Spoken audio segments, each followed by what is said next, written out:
일주일 동안 잘 지내셨습니까? 예. 오늘은 우리 이 계절에 맞게 산박한 시 한 수로 한번 시작을 해보죠. 우리 박경희 선생님이 오늘 한번 낭독을 해주신다니까 잘하실 수 있으시겠죠? 예. 아니 뭐 저 박경희 선생님 한번 하시고 또 하시고 싶으신 분 있으면은 뭐 하셔도 되는데 김수현 선생님 어때요? No? 저녁에 제가 대학교 친구들 하고 이렇게 단톡하는 데 있는데 그 인하대 로스쿨 교수로 있는 성 교수 지금 미국 가 있는데 그 친구가 보내온 시인데 너무 좋아서 제가 한번 적어봤습니다. 우리 박경희 선생님 박수로 한번 시 낭독 한번 청해볼까요? 박수 부탁드립니다.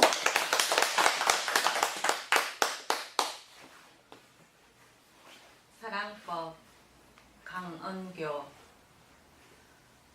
떠나고 싶은 자 떠나게 하고 잠들고 싶은 자 잠들게 하고 그리고도 남는 시간은 침묵할 것 또는 꽃에 대하여 또는 하늘에 대하여 또는 무덤에 대하여 서둘지 말 것, 침묵할 것.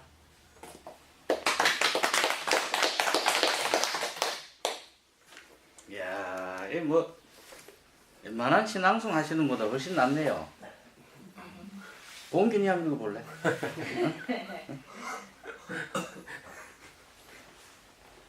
한번 해보자. 알겠습니다. 그럼 오케이. 자, 우리 촬영 감독님 한번 읽어보십시오. 사랑법 강은교. 떠나고 싶은 자 떠나게 하고 잠들고 싶은 자 잠들게 하고 그리고도 남는 시간은 침묵할 것 또는 꽃에 대하여 또는 하늘에 대하여 또는 무덤에 대하여 서둘지 말 것 침묵할 것. 박수. 좋은 시입니다, 그죠? 제가 강은교 씨 시를 기억한 건 없지만 여기저기서 제가 좋은 작품 참 많이 봤는데 침묵할 것이라는 말이 두 번 나오네.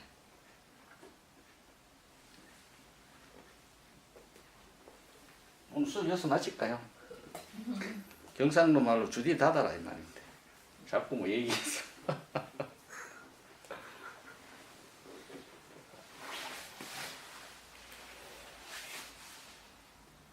좋은 말입니다.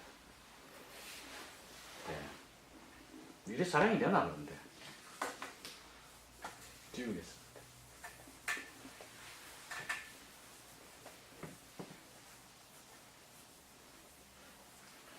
시인은 참 대단한 것 같아요, 그죠? 시인은 참 대단한 것 같아요. 오늘 제가 둘이 수업도 해야 되는데 이 분위기가 이래 됐으니까 제가 요즘 뭐 SNS 하면은 뭐 좋은 시 이런 거 막 보내주잖아. 좋은 글귀 보내도 주고 이러는데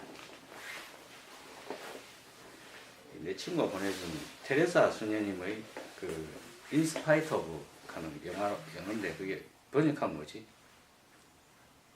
그럼에도 불구하고 이런 뜻인가? 워낙 글귀가 좋아서 제가 한번 읽어드릴게요. 예, 그럼에도 불구하고라는 제아의 테레사 수녀님께서 쓰신 글인데 참 제가 이거 읽고 나서 너무 와닿는다는 생각을 했어요. 예, 한번 읽어보겠습니다. 사람들은 때로 믿을 수 없고 앞뒤가 맞지 않고 자기 중심적이다. 그럼에도 불구하고 이들을 용서하라. 당신이 친절을 베풀면 사람들은 당신에게 숨은 의도가 있다고 비난할 것이다. 그럼에도 불구하고 친절을 베풀라. 당신이 어떤 일을 성공하면 몇몇의 가짜 친구와 몇 명의 진짜 적을 갖게 될 것이다. 그럼에도 불구하고 성공하라.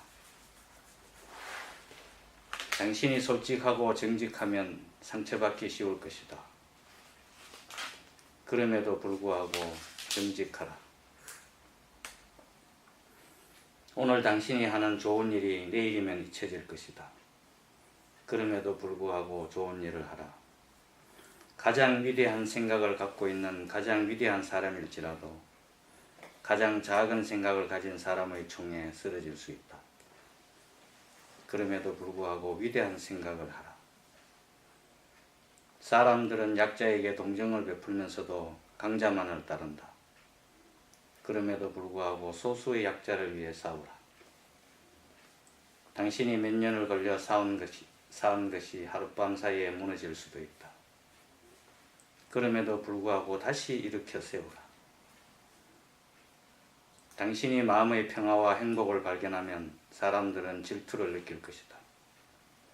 그럼에도 불구하고 평화롭고 행복하라. 당신이 가진 최고의 것을 세상과 나누라. 언제나 부족해 보일지라도 그럼에도 불구하고 최고의 것을 세상에 주라. 테레사 수녀님을 위해서 우리 박수 한번 칠까요? 저는 이 구절 중에 다 좋은데 한 두 구절이 와닿아요. 섬찟한 말 중에 하나가 당신이 어떤 일을 성공하면 몇 명의 가짜 친구와 몇 명의 진짜 적을 갖게 될 것이다.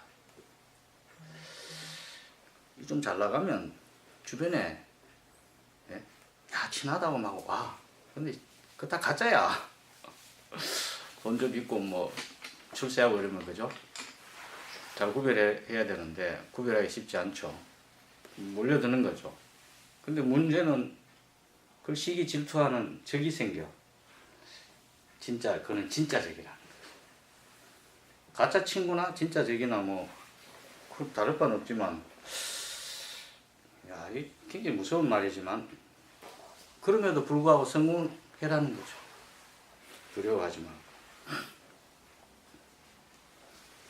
그리고 또 하나 제가 와닿는 것은 저희 이제 스쿨에서 명상하고 이렇게 하는 부분하고 관련이 있는데 이 당신이 마음의 평화와 행복을 발견하면 사람들은 질투를 느낄 것이다. 이게 참 대단한 말이야. 우리 주변에 이렇게 사는 분들 중에 특별히 뭐 가진 것도 없고 뭐 그렇게 뭐 인생이 신난 것도 없고 힘든 거 많을 것 같은데 고요하고 평화로운 분이 이렇게 많죠, 그죠, 의외로. 그런 분 보면은 괜히 질투나. 강은교 시인 나왔죠. 기영도 시인 질투는 나의 힘이라는 시가 있죠. 그런 질투인지는 모르겠지만 그렇지만 우리는 왜 됩니까? 평화롭고 잘 먹고 잘 살아요. 행복. 예. 장땡이지. 오른판에 풍부장. 예? 이야. 참 어떻게 이렇게 제가 오늘 이것도 제 친구가 소개해 준 분인데 모리스 마테를링크라는 파랑새라는 어릴 때 기억나죠? 봉균 읽어봤나? 파랑새라는 뭐야 그걸 뭐 희극이라 그래야 되나? 그 뭐라 그러지 그런 거를 무슨 장르라 그럽니까 그걸? 그 연극을 하는 대본을 쓰는 걸 뭐라 그래요? 희곡이라. 사실 파랑새의 그 원작은 굉장히 양이 많아요. 근데 우리가 보통 어릴 때 이렇게 축약본으로 이렇게 보여주는 거 있잖아. 사실 그거는 어떤 의미에서는 원작하고 아무 관계 없어. 사실 그런 거를 오히려 안 만들어야 되는지도 모르겠어요. 근데 그 파랑새라는 우리가 이제 너무나 유명한 그 희곡의 원작자이기도 하고 벨기에 출신 중에 유일한 노벨 문학상을 받은 모리스 마테르링크라는 분이 쓴 지혜와 운명, 제가 친구가 소개해준 책 운명의 문 앞에서 그 책 두 권가 제가 집에서 오늘 안 갖고 왔는데 우리 저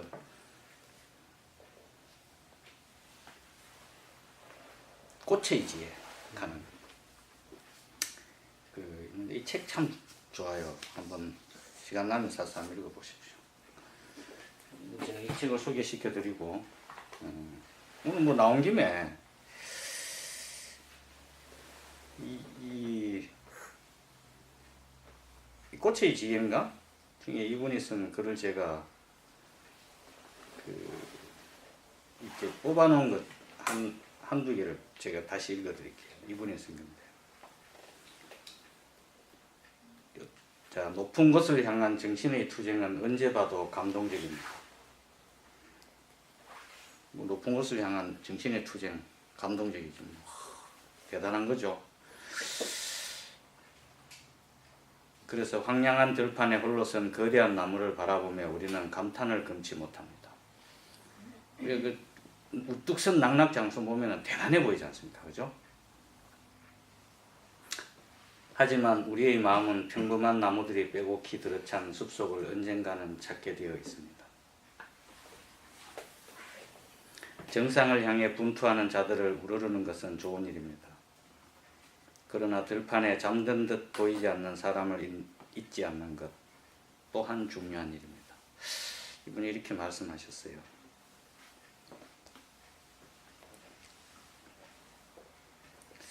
어떻게 이렇게 대단한 말도 이렇게 하는지 모르겠어. 자꾸 읽어도 되겠나? 이거 공부는 안 하고 하나만 더 읽어볼게요. 괜찮죠? 예? 이거 무슨 유튜브 이런 거, 책 읽는 것도 아니고 이게 사실 우리 박경희 선생님 읽어야 되는데 이게요. 이분이 꽃의 지혜라는 제가 오늘 소개하지 않은 세 권 중에 한 권에 있는 그것만 제가 하나 더 퍼뜩 소개를 하고 좀 공부가 일찍 마치겠습니다. 이 꽃에 대해서 써놓은 거야. 한번 들어보십시오. 너무 이게 정말 잘 쓴 명문장이야. 우리 꽃을 생각해보고 식물의 세계를 생각하면서 한번 들어보시면 돼요. 그토록 평화롭고 다소곳해서 모든 것이 고요, 침묵, 복종, 묵상으로 보이는 이 식물의 세계는 그러나 사실은 숙명에 대한 저항이 가장 격렬하고 집요하게 펼쳐지는 곳입니다. 식물에게 자양분을 공급하는 근본 기관인 뿌리는 그 식물의 몸체를 돌이킬 수 없이 땅에 붙들어 매놓습니다. 지금 당신을 괴롭히는 거대한 법칙들 가운데 무엇이 어깨를 가장 무겁게 짓누르는지 생각해 본 적이 있는지요? 식물에게 그것은 너무나도 쉬운 질문입니다. 두말할 나위 없이 태어나면서부터 죽을 때까지 한자리면 붙박여 있게 만든 바로 그 대자연의 법칙일 테니까요. 아울러 노력을 이리저리 낭비하는 우리 인간보다 식물은 무엇에 먼저 저항해야 하는지 훨씬 더 잘 알고 있습니다. 지연킨 뿌리의 어둠으로부터 거슬러 올라 스스로를 형성하고 꽃의 광채로 활짝 피어나는 일편단심의 에너지는 그 무엇에도 비할 수 없는 장관을 연출합니다. 오로지 하나의 의지로 아래로 끌어내리는 숙명에서 벗어나 위로 솟아오르는 일에 자신의 모든 것을 걸지요. 무겁고 어두운 법칙을 어기고 우회하여 자신을 해방하고 비좁은 공간을 깨뜨려 스스로 만든 어디서 구하든 날개를 달고 가능한 멀리 도망쳐 숙명으로 갇힌 공간을 극복하고 또 다른 영역으로 다가가 살아 움직이는 세계로 파고드는 것. 식물로서 그런 경지에 도달한다는 건 우리 인간이 운명적으로 부여된 시간을 벗어나 살고 물질의 가장 버거운 법칙에서 해방된 우주로 진입하는 것만큼이나 놀라운 일이 아닐까요? 이제 우리는 꽃이 인간에게 불굴의 용기와 굳은 심지, 기발한 지치의 경이로 모범이 되어가는 과정을 지켜볼 것입니다. 누구든 정원에 핀 작은 꽃 한 송이가 발휘하는 에너지의 절반만이라도 자신을 괴롭히는 온갖 역경을 극복하는 데 투여한다면 지금과는 아주 다른 운명을 맞이할 수 있을 거라고 믿어도 좋습니다. 마테르 링크의 꽃의 지혜 중에서 괜찮죠? 예. 뭐 빨리 읽었어. 세상에 정말 고수 많아. 예. 세상에.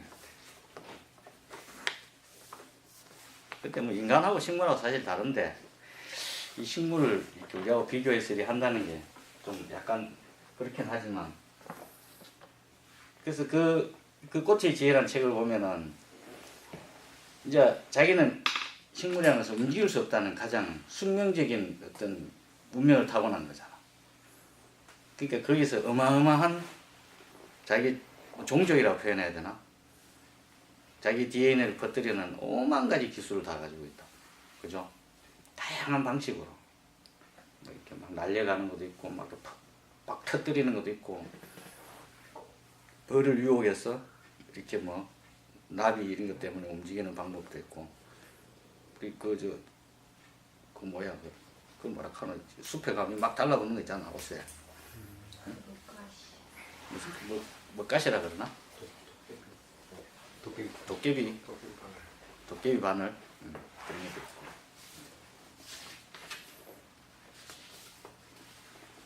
근데 이 가까이 있으면 굉장히 좀 불편하긴 하네. 오늘은 우리가 지난 시간에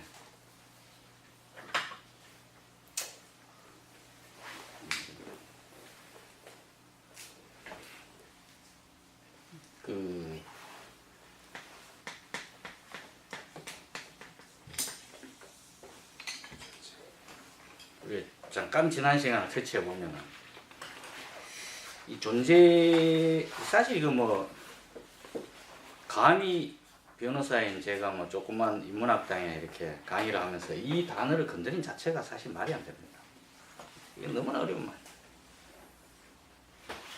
근데 다만 이제 이렇게 했던 것은 우리가 이제 명상적 측면에서 존재를 어떤 방식으로 우리가 봐야 되고 생각해야 될 것인가를 잠깐 고민하기 위해서 이 거대한 철학적 문제에 대해서 약간 터치를 해본 게지. 예를 들어서 뭐 제가 모릅니다. 이거 사실 전혀 몰라요. 존재라는 것에 대해서 궁극적으로. 예를 들어서 그 한나 아렌트의 그 스승인 하이데거라는 분이 쓴 존재와 시간이라는 책 있죠. 존재와 시간. 저 고백하지만 이 책 읽다가 포기했습니다. 철학자들은 뭐 너무나 재밌게 읽었다 하면 저는 잘 모르겠더라고요. 이게 너무나 어려운 사실 개념들이고 그 우리가 이 존재를 파고들다가 어디까지 가가 뭐 야 생각하니까 내가 존재하면 이런 뭐 그 누가 얘기했어요? 그러니까 데카르트 그 유명한 코기토 에르고 숨칸 나는 생각한다 고로준 내가 존재한다는 게 도대체 뭘 증거로 해서 존재한다고 내가 그걸 발견해야 될 거 해서 뭐 거기서 찾는데 존재라는 문제는 정말 제가 지난 시간에 때 정말 골치 아픈 뭐다? 존재는 골치 아픈 뭡니까? 그냥 골치 아픈 존재야 이게. 예? 제가 지난 시간에 얘기했던 건 존재를 우리가 가공 물질 영역에서는 사실 이거 한마디로 이렇게 얘기하는 자체가 제가 어설픈 강의입니다. 이거 뭐 여기 보면 말도 안 해요. 물질 영역에서는 어떤 의미에서 이 존재를 가공하고 정신 행복 영역에서는 뭐 가공하지 않는다 뭐 이런 형태로 제가 설명을 좀 하면서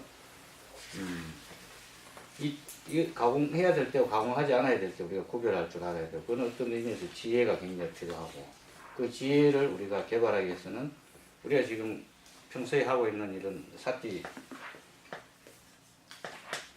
이 삿디라는 수행이 굉장히 중요하다.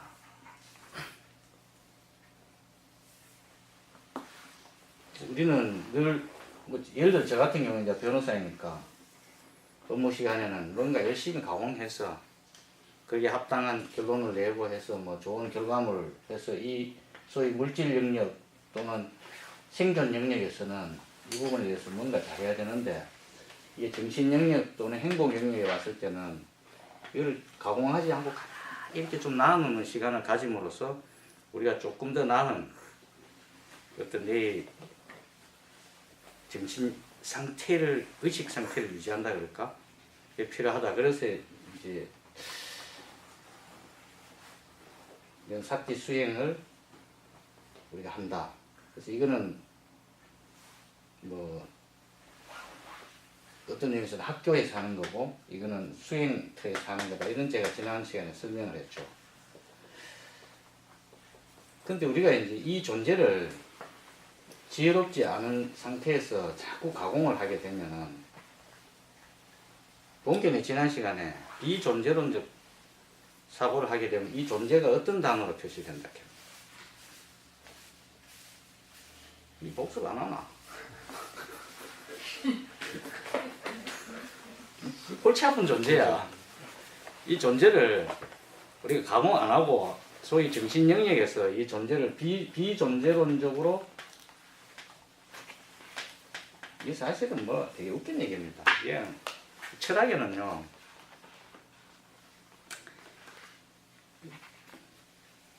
그 존재론 뭐 인식론 이런 게 있잖아요. 그죠? 인식론 이런 게 있어.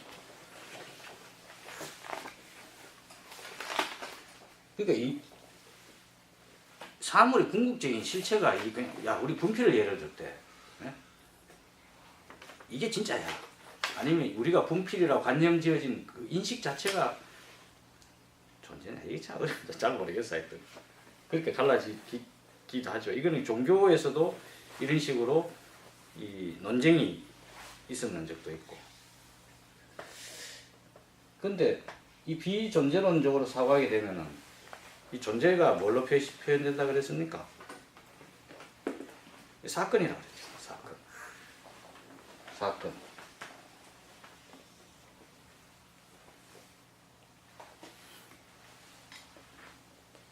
이것만요 하나 딱 기억하고 있어도 사는데 굉장히 편해요.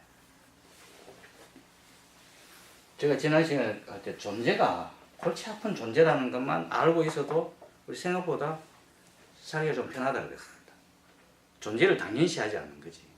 그래서 우리 스쿨은 어떻습니까? 상식을 인정합니까? 안 합니까? 원장님. 뭐 당연한 거니까. 맞아라고 합니까? 안 합니까? 우리 스쿨에서는. 그 철저히 안 해. 우린 거부해야 돼. 당연한 거를 당연하다고 얘기하지 않는다는 거지.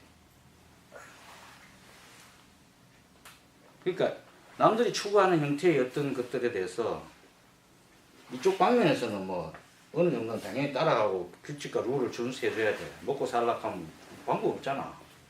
그런데 이쪽 영역에 올 때는 어떻게 해야 됩니까? 그럼 모든 걸 거부해야 됩니다.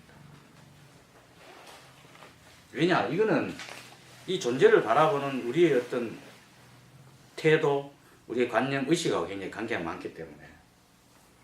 지난 시간에 이 존재를 우리가 얘기했던 항상 그때 형님이 아주 훌륭한 그 얘기를 하셔가지고 이 시간과 공간을 나타낸다. 시공간의 개념이다. 굉장히 훌륭한 설명이셨는데 우리가 통상적으로 존재라고 할 때는 이 가장 문제는 뭐냐면은 그게 항상 그 무엇이 있다라는 선입견과 편견을 갖게 된다는 게 가장 큰 문제거든요. 내가 제고인을 얘기할 때는 내가 생각하는 제고인이 항상 있다라고 생각하는 게 문제라니까. 사실 여기 이제 한 10대 분이 계시는데 자 저를 쳐다보면 여러분들 생각에는 봉기 네 생각에는 원장님 다른 분들도 니처럼 나를 쳐다본다고 생각할 거 아니야. 비슷할 수도 있어.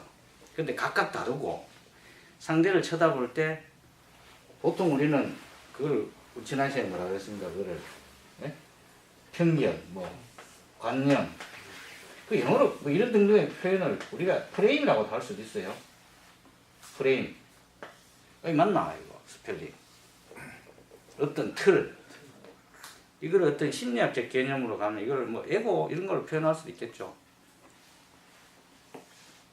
하여튼 이 틀 안에 집어넣어서 우리가 뭔가를 생각하게 돼 있다는 거예요. 분필이나 뭐 모든 재현상이라든가 물질 이런 것들에 대해서 뭔가 이게 항상하다는 느낌을 갖고 야 이거 존재니까 당연히 저건 존재하는 거야 이렇게 생각할 가능성이 많다는 거죠. 근데 그럼 쉽게 얘기해서 의된다? 조진다. 어떤 영역에서.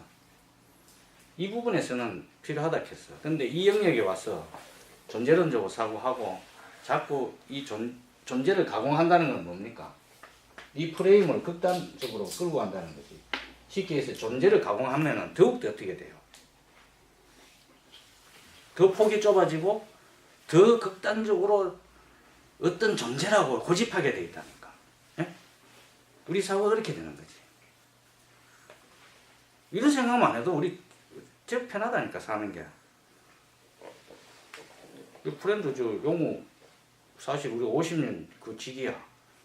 근데 지난해나 나름대로 나는 용우에 대한 생각이 있고 용우는 저 친구 응? 공 변호사에 대한 나름대로 생각이 있어. 그거 다 가짜라는 거지. 왜냐 그렇게 가짜로 프레임을 만들어서 그거를 어떤 관념이나 편견이나 이런 형태로 여기에 야 여기 공학에는 이런 애야 라고 이렇게 규정지어놓은 이 틀 자체가 존재론적 사고의 결과물이고 이 존재를 가만 안 놓은 게 아니고 끊임없이 가공해서 어떤 또 다른 존재를 만들어 놓은 거예요. 그래서 이 프레임에 갇혀서 평생 동안 그 사람을 있는 그대로 예실지견하지 못하고 헛상만 쳐다보는 거지. 그래서 그거를 그 절에 있는 스님들 말합니까 그걸 가지고 예? 자꾸 가공해가지고 만든 그 결과물을 뭐라 그래? 헛개비 노름이라 그래. 예? 평생 헛개비 노름한다 그래. 헛개비. 우리 헛거 본다 하잖아. 진짜 안 보고 뭐 헛거 보인다 하잖아. 보이는 게 아니고 우리 늘 그렇게 보고 살아. 우리가 그 공부하면은 늘 그 이제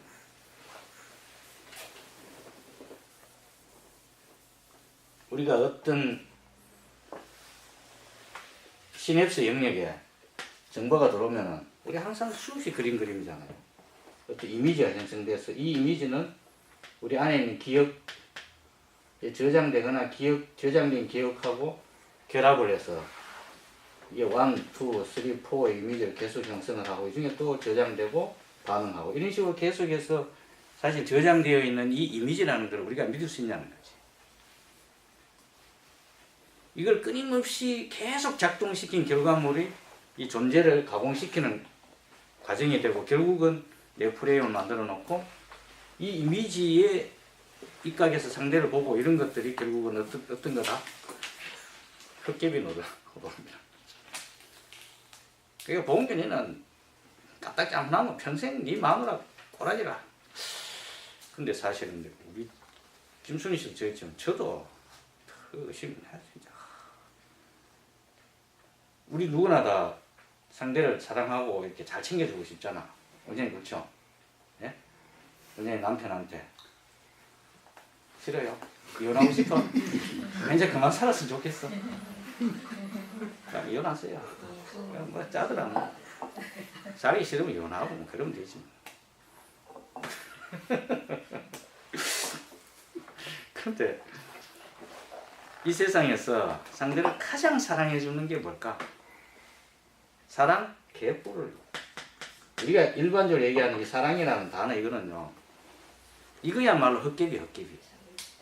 응? 이거 완전히 헛개비야. 그럼 어떻게 하면은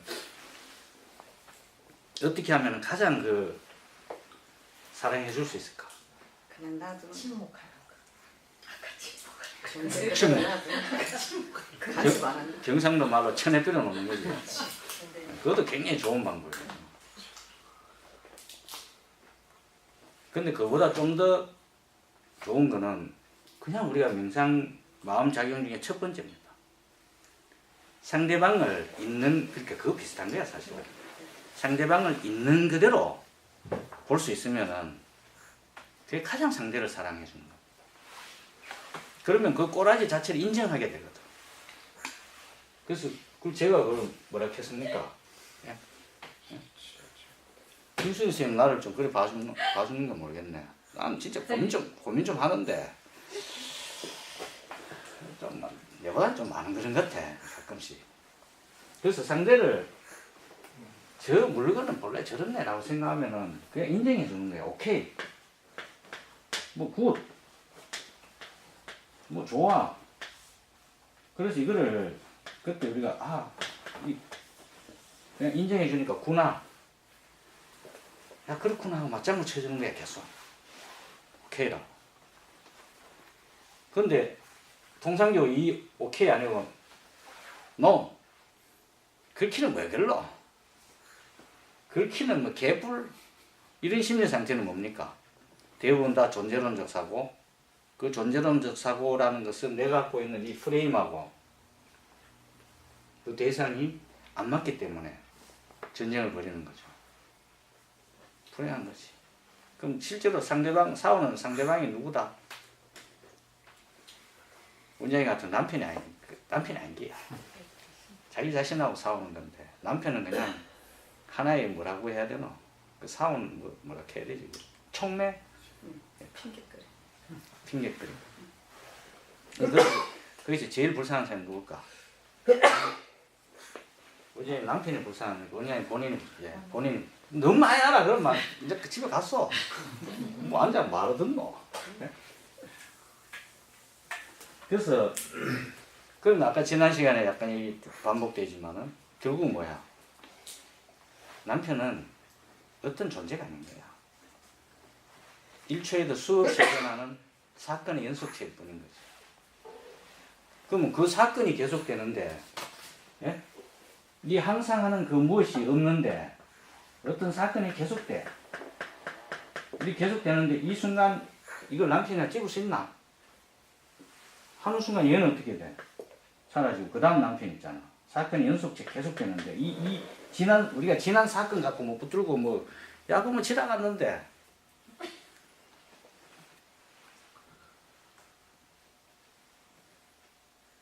지나가지. 뭐 하이데건 뭐 시간은 왜인지 내가 옛날에 좀 읽긴 읽었는데 아무 눈물이 아파. 기억도 안 나는데 이거요. 여러분 독일 철학 개뿔 나는 제가 너무 골치 아파. 너무 사변적이고. 하기야 뭐 변호사인 제가 그 위대한 철학을 이해하는 건 불가능하겠지만 그런 의미에서 보면은 이 불교 철학은 굉장히 좀 쉽고 명료한 것 같아요. 그렇다고 해서 불교 철학의 수준이 낮다는 얘기는 아니죠. 근데 이 사건이다라고 생각하면 굉장히 편하다는 거지. 근데 계속적으로 이렇게 흙집이 노르면서 가공해서 내 프레임을 계속 만들어가서 쌓이는 걸 우리가 늘 얘기하는 그걸 뭐라 했습니까? 그 아싸바를. 아싸바. 오염은 탐진치 삼독으로 대표되는. 예. 그래서 이거를 이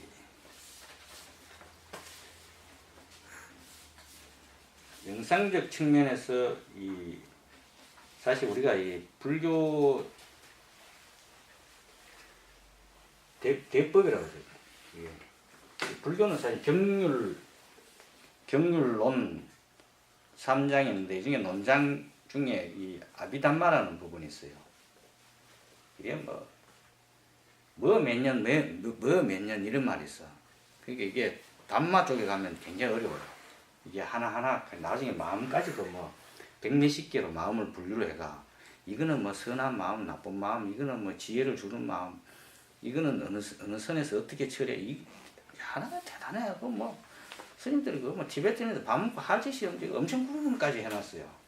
그런데 어찌됐든 우리가 이 불교에서 구분해 놓은 이걸 좀 참고하면은 사실 조금 이해가 편해서 제가 전에 우리가 공부했던 것 중에서 하나 제가 소개를 하고 수업을 마치고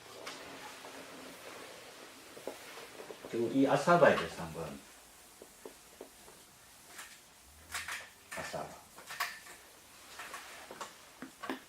막 밀린다.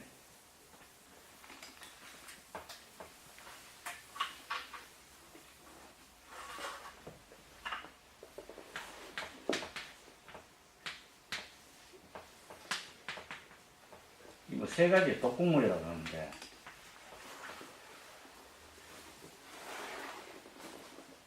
이거를 한번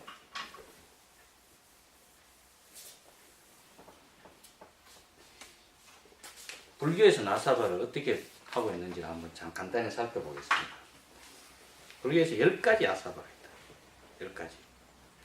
제가 한번 적어볼게요. 1번 10개 10개의 종류 10개 종류의 아사바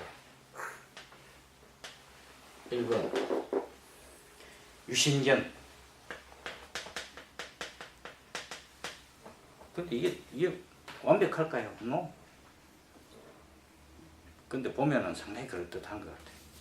그리고 뭐 이 명상 쪽에 최고의 고수들이 지금까지 정리해 놓은 거니까 상당히 일리 있는 게 아니겠나. 두 번째가 개금치견. 이게 뭐 불교 용어인데 제가 누차 얘기하지만 저는 불교 신자가 아닙니다.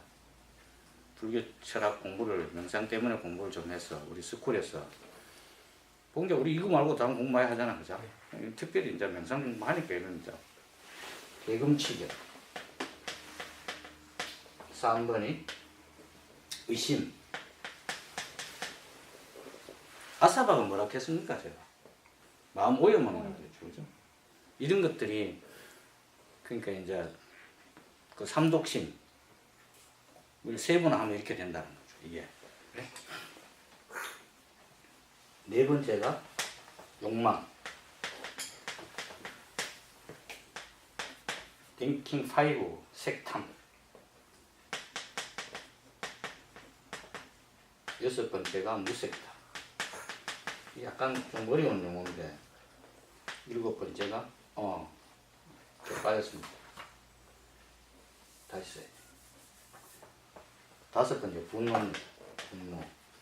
여섯 번째가 색탐. 무색타.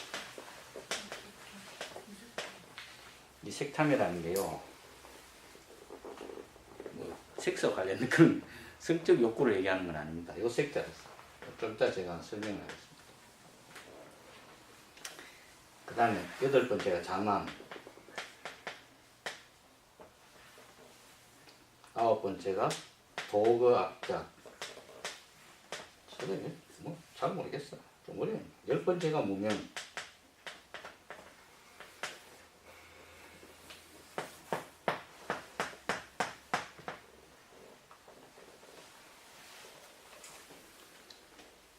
이거를 하나는 이렇게 설명하고 있습니다. 유신견이 뭐냐? 유신견. 이 한문을 표현하면 이런 거예요.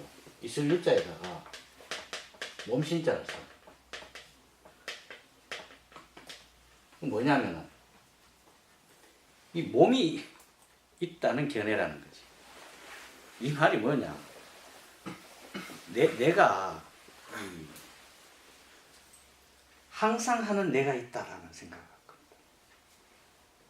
쉽게 얘기하면은 이게 어떻게 연결되겠습니까? 항상 하는 내가 있으니까 내한테 불변하는 뭔가 있다는 얘기잖아요. 고대 인도에 가면 이걸 아트만이에요. 아트만. 결국은 내가 있으니까 이 진짜를 나로 표현하면 뭐예요? 이게 유아론이 되는 거죠.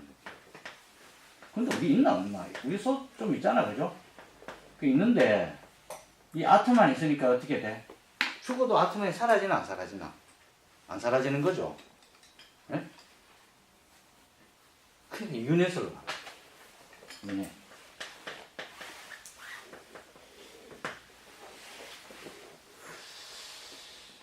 근데 혹시나 이 유튜브를 보시는 분 중에 불교 공부를 했거나 이쪽에 스님 이걸 보면 이거 아니다라고 얘기할 수 있는데 이거 사실 굉장히 중요한 부분이에요. 어떤 의미에서는 이것만 해결돼도 밑에 거는 해결될 수 있을 가능성이 있다는 거죠.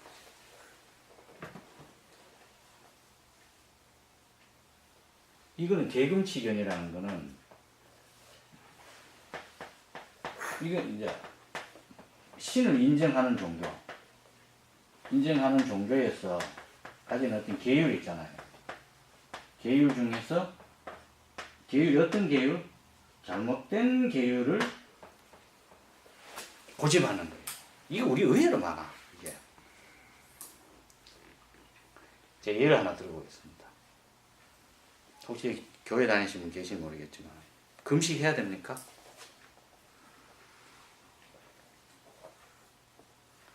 그 이슬람 교회들 라마단이라 금식일 또 있잖아, 그죠? 그게 필요합니까? 그게 인류 보편 타당한 진리로 생각됩니까? 개금치기에는 전형적인 거지. 예? 뭐하러 굶노? 배고프면 참고 졸리면 자야지. 그래야 건전한 사회생활도 하고 뭐. 근데 물론 뭐 이거 왜 해요 이거? 예? 이 계율을 왜 만들까? 나는 이거 완전히 인간을 단속하고 지배하기 위해서 위에 있는 사제들이라든가 정치 권력을 잡은 자들이 종교와 결탁해서 밑에 있는 대중들을 자기 마음대로 부려먹기 위해서 이런 계율을 잘못된 계율을 많이 만들어 놓은 거니까. 예를 들어서 뭐 몇 시에 일어나 가지고 예불 드려야 된다는 그게 그 계율이 옳을까요? 네? 완벽하다고 할 수 있나? 난 절에 가면 왜 그렇게 일찍 자고 일찍 일어나는지 나는 이해가 안 돼. 새벽 2시에 자고 아침 한 8시쯤 일어나는 거하고 저녁 9시에 자가 새벽 3시에 일어나는 거 뭐 다르노? 난 그런 거 그거 다 개금치견이라 생각해요. 뭐 심지어 기도 이거 반드시 해야 될까? 네? 이런까지 의심해 볼 수 있잖아. 네? 이까지는 좀 심하니까 뭐 언급 안 하겠습니다. 도마복음서라고 외경에 제자가 예수한테 물었어. 예수님, 금식해야 됩니까? 야, 인마 배고프면 처먹어. 구제할 수 있습니까? 무슨 구원 같은 소리 하거든. 그건 네 알아서 해. 기도해야 됩니까? 그딴 거 왜 하냐고 했다. 여기에 대해서는 이게 외경에서 나온 말이니까 굉장히 갑론을박될 여지가 있는데 이 예수님의 이 깊은 뜻을 이해해야 돼. 나는 이 정말 내가 이 부분을 보고 예수님이 정말 위대하다는 걸 깨달았어. 이거거든. 이게 아사바라. 여러분 이게 뭐냐면 이게 우리 마음의 삼독침 중에 하나. 이게 우리 마음 오염물질이니까 결국 어떻게 우리를 굉장히 힘들게 하고 우리의 자유를 구속하는 마음 오염원이라니까 이게 개금치견이. 네? 그 다음은 의심. 이거 뭡니까? 의심은 증명된 사실을 믿지 않는 겁니다.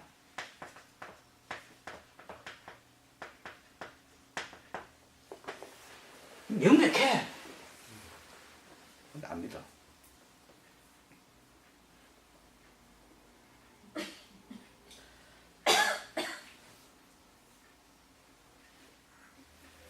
욕망은 뭐 우리가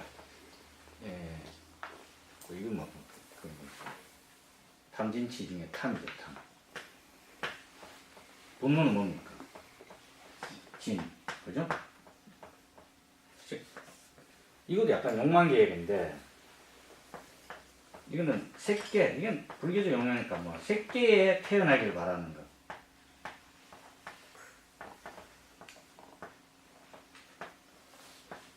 무새끼에 태어나길 바라는 거. 이건 이 색자로 써요. 그러니까 이게 물질계를 얘기하는 거죠. 그죠? 예. 이런 것조차도 사실은, 예? 그냥 문자 그대로 해석하면은, 우리가 죽어서 다시, 인간세에 다시 태어나고 싶은 그 살아생전의 욕망, 이게 색탄이야. 그럼 반드시 뭐가 전제됩니까? 이게 전제될 가능성이 많지. 무색. 저 천상에서 태어나기를.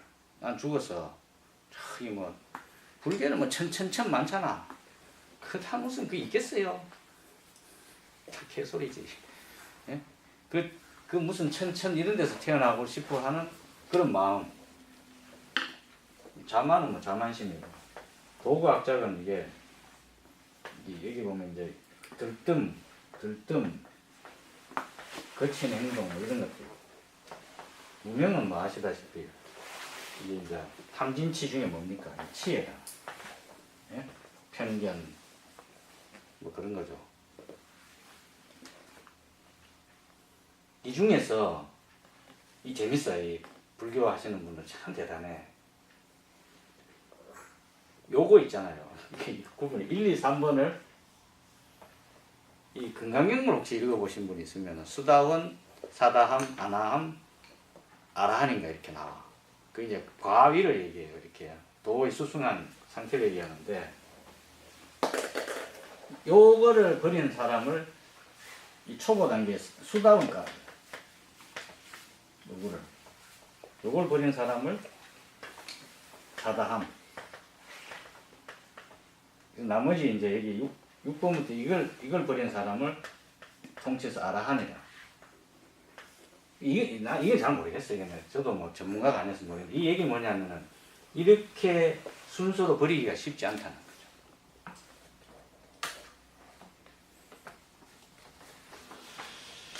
뭐 우리 인간의 그냥 전체적인 그건데 여기서 제가 하나만 우리가 이제 얘기해보고 마치겠습니다. 윤회가 있다고 생각하는 분 한번 손 한번 들어보십시오. 손들어 가면 이상하잖아. 원장님은 윤회를 믿습니까?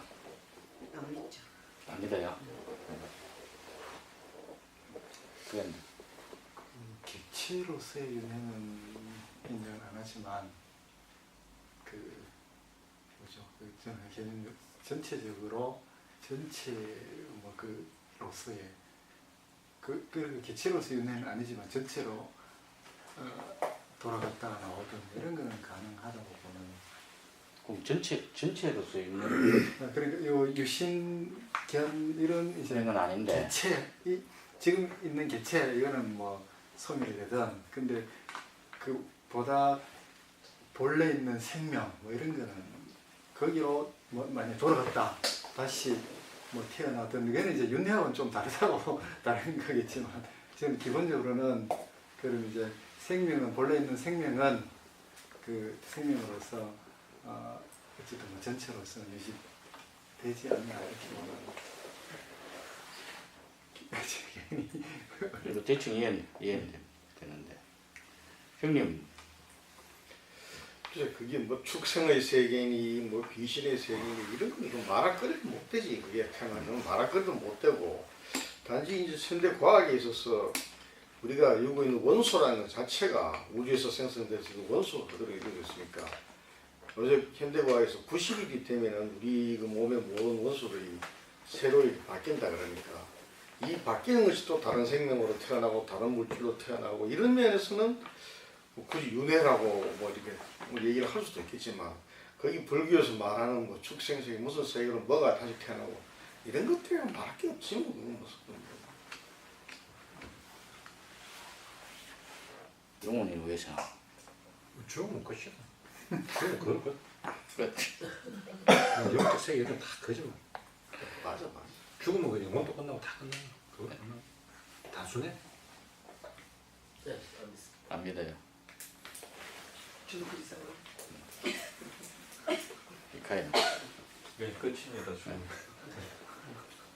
내가 이게 유신견이라 얘기해가 전부 이거 그 때문에 부정하는 우리 박경희 쌤 안 믿어요. 공교는 네, 첫사랑의 이름이네요. 윤회. 그런 면이 있습니다. 그 외적으로는 잘 모르겠습니다. 첫사랑에 대해서는 아직까지 말씀 유튜브 안 보시는 거. 한방 맞았네. 성이 설씨였어? 이름이 윤희? 윤희. 윤희. 이름이 이쁘네. 근데 이제 이거를 이제 화제를 꺼내서 얘기를 하면 이게 무슨 논쟁거리냐라고 얘기하는 분이 많아. 뭐 믿으면 믿는 거고 아니면 아닌 거지. 그걸 굳이 뭐 있다 없다라고 굳이 왜 얘기를 하느냐. 저는 이걸 얘기해야 된다고 생각해요. 왜냐, 이거는 인간의 심리 상태에서의 어떤 자유로움과 굉장히 밀접한 관계가 있다. 저는 확신하고 있어요.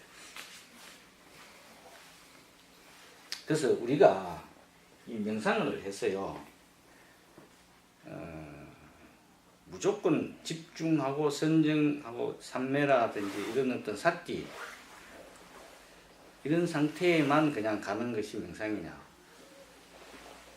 아니다. 삼빠자냐라는 개념이 있는데 바르게 안다는 것은 이 미수띠 막가라는 청정도로는 책에 보면 마지막에 견청정이라고 나와요. 그게 뭐냐면 확실한 알을 동반한 청정한 상태가 돼야 돼요. 그래서 불교에서는 불교가 뭐지라고 했을 때 상자부 쪽에서는 그냥 팔정도야라고 정의하는 경우가 있어요. 그건 불교적 얘기인데 그 예를 왜 들냐면 그 팔정도의 첫째가 정견이거든. 정견. 정견이 뭐겠습니까? 이 세계에 대한 바른 견해를 가지고 있어요. 그래서 그게 개정해 사막 중에 사실은 해에 해당하는 부분이어서 어떤 의미에서는 그게 뒤에 와야 될 거지만은 그게 앞에 있다. 우리가 명확한 암, 통찰지견을 가지지 않으면 결국은 어디로 돌아간다? 이 상태로 돌아간다. 무명 상태로 돌아가서 우리 고통이 다시 시작되는 12연계는 뭡니까? 불교에서 얘기하는 건 심리적 고통의 발생 구조를 얘기하는 거지. 그게 뭐 3세 양중인과학해서 뭐 사람이 죽고 태어나고 윤회하고 이런 게 아니라니까. 그래서 아까 형님께서 어떤 물리화학적 측면이나 자연 우주의 법칙에 의해서 우리가 원소의 개념이나 이런 어떤 원자의 개념 상태에서 인간의 어떤 부분들이 다시 이렇게 또 분해됐다가 모여지고 이런 부분들이야 뭐 너무나 당연하겠죠. 그럼 당연하겠지만 옛날 오래전에 이 사실 윤회설이라는 것은 전에 우리가 한번 할 때는 아리안족들이 드라비다족들을 효율적으로 통치하기 위한 통치 수단으로 도입한 사상이다. 이런 썰이 있어요. 근데 이런, 자, 왜 윤회설이라는 이 윤회라는 것을 우리가 심리적으로 갖고 있으면 이게 마모염이 되느냐?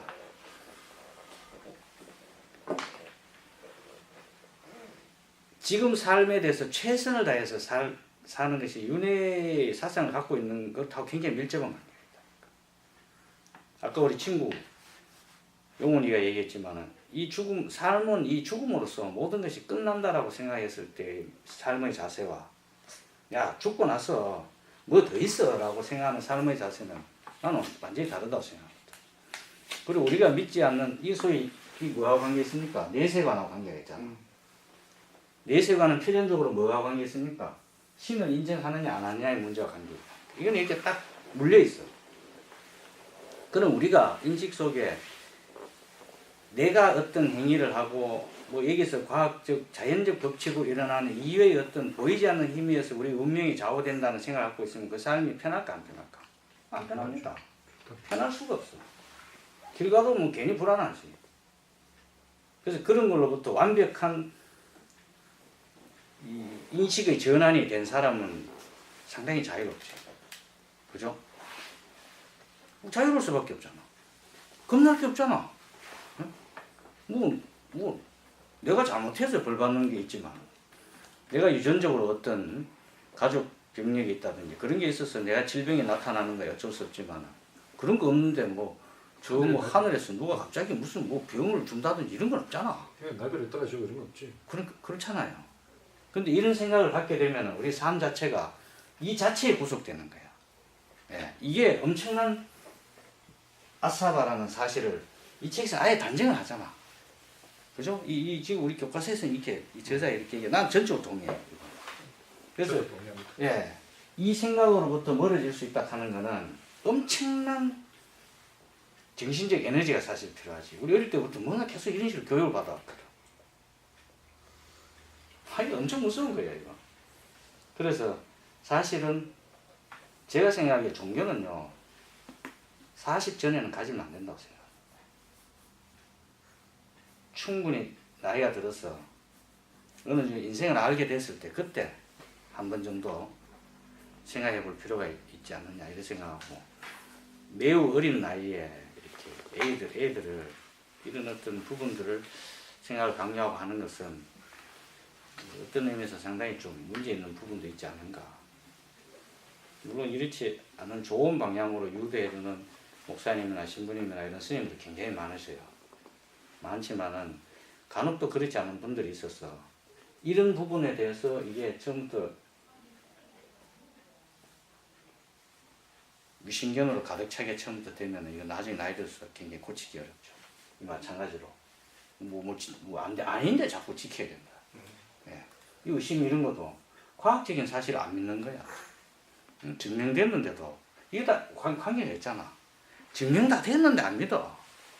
그럼 본인 살기 굉장히 어려운 거지. 예?